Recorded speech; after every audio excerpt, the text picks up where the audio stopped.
Hi, fourth graders. We are going over our lesson for Tuesday. Yesterday you read Freedom at Fort Mose, and you went through the vocabulary words: refuge, meaning a safe place to be; treacherous, meaning dangerous; detested, meaning hated; obedience, following the rules; eldest, meaning oldest. And then discarded, to throw away; ignored, to not pay attention to; and depicts, to show. All right. You read a story about freedom at Fort Mose. Okay. We're going to take a deeper look into things here with our 4 ideas for the day: comprehension strategy, comprehension skill, genre, and vocabulary strategy. All right, so reread. Sometimes we have to reread to make sure that we get all the information we need. So we reread things like if we didn't know about Fort Mose, or what was Lucius Jackson actually doing there? Why did he come there? And we go back and reread things, and that helps us. So it talks about that he was a 12-year-old boy and they were living there. It says they were part of a group who had escaped from a plantation in South Carolina. They heard that Fort Mose was a place for refuge for runaways. All right, so you might get the idea by picture and by reading on that they were runaway slaves, that they had gotten away from slavery. And that's how, when we reread, we find things out. If we look at the your turn, why do Lucius and his father have to go on patrol? Well, if you weren't sure, you'd go back. So if I go back to this October time, it says they were looking for anything unusual, to see if they were under attack, or if the people who were coming there, if there were people coming to seek freedom like they did. Okay? So that would be rereading, going back and looking at points and items. And I would tell you to stop and make sure you understand what you read in each diary entry. If you didn't, then go back and reread. Okay, it's not about getting it done, it's about understanding. And talking about understanding, looking at the details to come up with the theme is very important. So the theme is the main message or lesson that the author is trying to get across to us as the reader. And in order to do that, we need to look at what the author has put down with the characters' actions, his words, responses to things.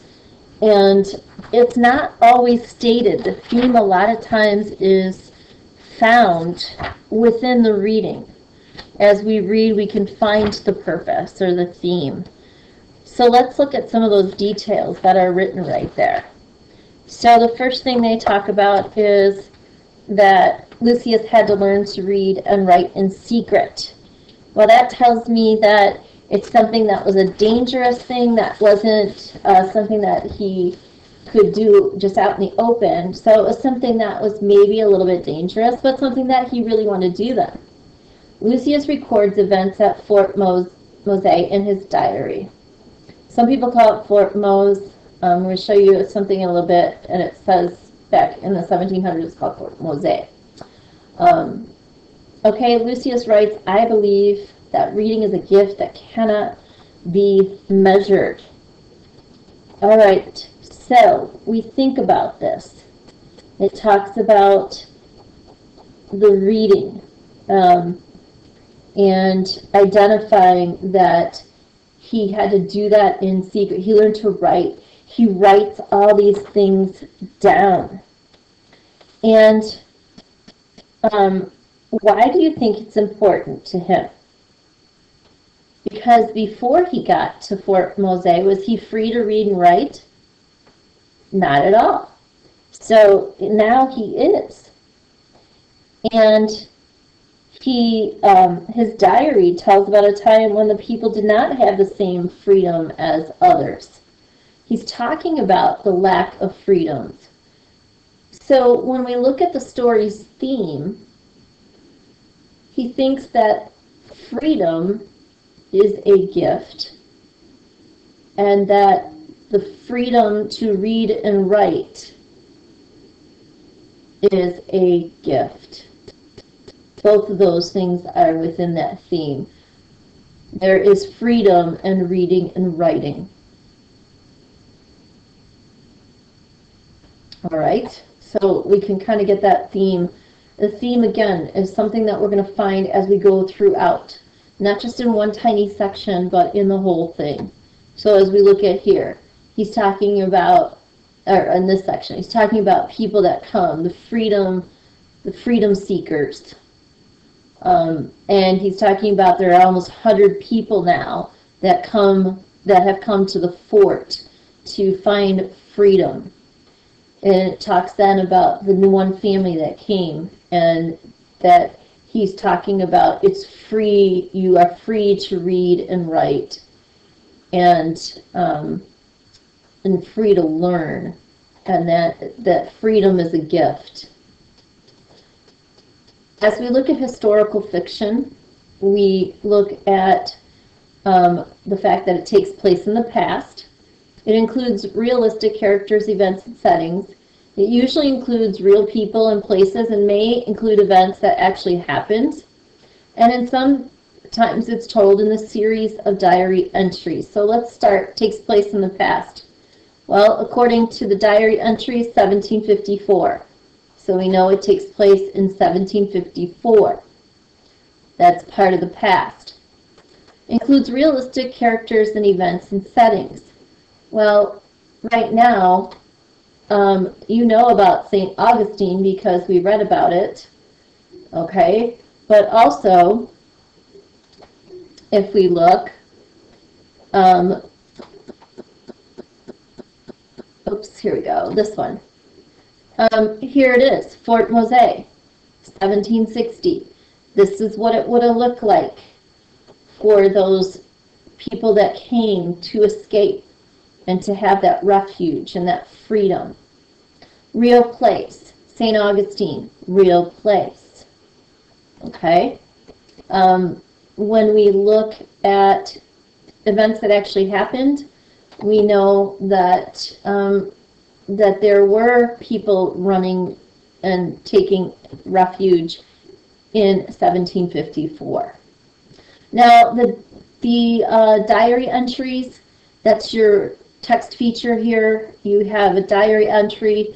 It's going to give you the title, the date that it's done. It's also going to show us through the author's eyes. What did they feel? What did they see? Okay. The Your Turn says find and list 2 specific details in there. St. Augustine and Fort Mose are real places, and slaves escaped there. It has dates in a series and are written in a diary. It took place in 1754. Okay, when you get to your workbook page for historical fiction, and you're looking at that, and it asks you about different things, make sure you're listing the specifics. What year? What place? Okay, not just it's a real place, it's real years, or it's a real setting. Tell me what is the real place, the real setting. All right? We'll talk about whether the people are historical fiction. Lucius Jackson is a fictional but realistic character who writes in his diary. Okay, Lucius Jackson, not a historical person. We don't know him from any other kid. All right, if it's not a historical person, like Abraham Lincoln or somebody like,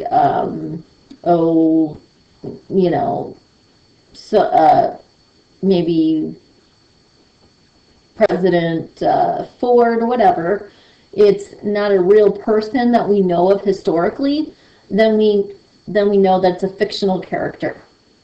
Okay, that is also important to remember when you do your workbook page. All right, onto homophones. Homophones, we did this in spelling already. The idea that there's two different, they sound the same, but they're spelled differently, there and there. We pay attention to the way a homophone is used for the meaning.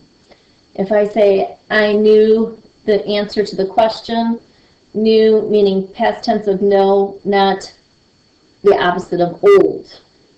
Okay, if I said, I was weak from running too long, weak meaning not strong.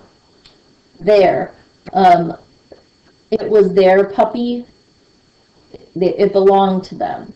All right, just by that context, we can tell which homophone is being used. All right, I'm going to just go over directions for your workbook pages, and then we will end our session for today. I wanted to do more, but my computer was not responding in a nice way. All right, so I'm going to go over here to my resources, and I'm going to pull up your workbook, your turn practice book. All right.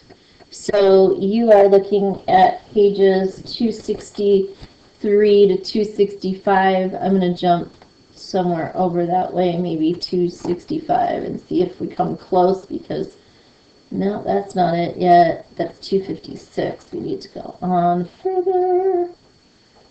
265. Okay. So you're going to read about this lost diary of Princess Aitet and Amelia, who is helping her mother, or who wants to help her mother. And I'm not going to give it away right now, but read through. When you get to this section where it's all in italicized, these are the things that she's translated. She's reading these scrolls here. These are all the words that she and Mr. Breasted figured out. Okay? Why does Amelia want to, or what does she want to do at the beginning of the passage?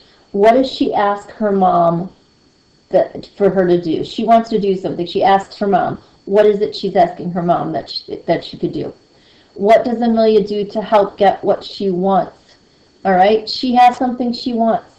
So she spends some time with Mr. Breasted and she does this. What is she doing?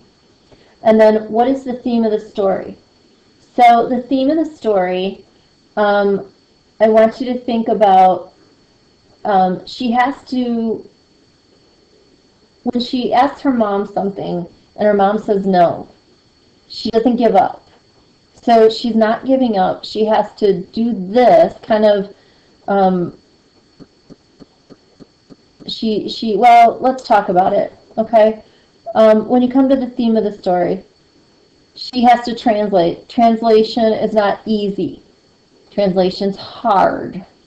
So she has to work hard. And then she finishes working hard here. And as you'll see at the very last couple paragraphs, her mom does something, changes her mind. And then you need to say, so the theme of the story is she blanks to achieve her blank. She blanks to achieve her blank. That might help you with that when you finish reading that section. Okay, how do you know this text is historical fiction? After you read this, what did I say about putting specifics? Okay, not just it has real people, real places, or real events, or whatever it is. Tell me, what is real about it? How is the story told? In what form? Same form that your other story yesterday was written. It's written in blank form, in the form of a blank. Starts with a D. Is Alexei a historical figure, a fictional character? Question you ask yourself, do you know that name from history? If that's not a historical person, if that's not somebody we know, then we consider it a fictional character. Why do you think the author chose to tell this story in the form of a diary entry? What do we learn if it's written in a diary form? We learn about a person's blank and blank, this is what's different, as opposed to just reading it out of your social studies book. If it's written in a diary form, it's different, because when we write in a diary, we tell about our blanks and blanks. Okay? So think about those types of things to help you to do pages 256, or 265 and 266. Okay? And I hope that you guys have a wonderful Tuesday, and I will see you or talk to you soon about your story tomorrow.